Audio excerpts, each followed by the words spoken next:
د افغانستان کرکټ ملي لوبډلې پیاوړی توپ اچوونکی او په نړیوال جام کې لوبېدونکی لوبغاړی دولت زدران. نو ملګرو، د دولت زدران په اړه داسې خبرې چې تاسو به تر اوسه پورې نه وئ خبر شوي، په دغه ویډیو کې تاسو موږ سره کتلی او لیدلی شئ. ملګرو، که هر چا یاران ټي وي یوټیوب چینل نه وي سبسکرایب کړی، په مهربانۍ سره یې سبسکرایب کړئ.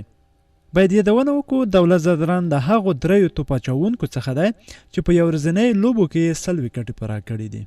دولت زدران چې دا مهال په دولت خان یا ډي کې باندې هم پیژندل کیږي، د افغانستان کرکټ ملي لوبډلې مخکښ او ښیلاسه چټک توپ اچوونکی دی چې ډیری لوبو کې د افغانستان توپ اچونه د نوموړي په اور سره پیلیږي.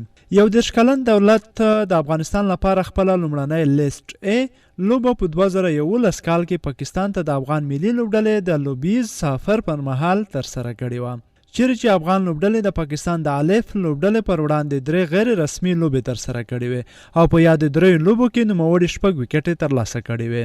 وروسته دولت خپله لومړۍ ورځنۍ لوبه د کاناډا خلاف 2011 کال د اګست پر 9 نیټه ترسره کړه. هغه همدارنګه لومړۍ شلوریزه لوبه د 2012 کال په مارچ میاشت کې د نیدرلند هیواد خلاف ترسره کړه.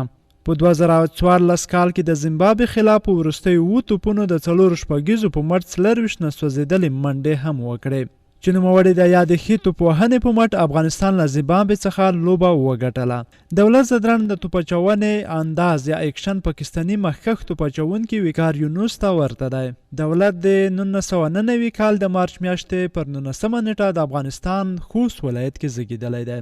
دولت زدران په یو ورځنۍ لوبو کې دا مهال د افغانستان لپاره په واویا یو ورځنۍ لوبو کې 107 ویکټې ترلاسه کړي.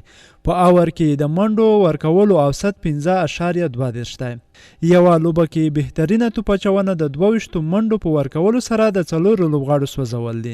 هغه همدارنګه توانېدلی چې 3 ځلې 4 ویکټې ترلاسه کړي. همداشان په شلوریزو لوبو کې دا مهال د افغانستان لپاره 33 شلوریزې لوبې کړي دي، 19 ویکټې ترلاسه کړي. یوه لوبه کې بهترینه توپ اچونه د 44 منډو په ورکولو سره 4 لوبغاړي وسوځول.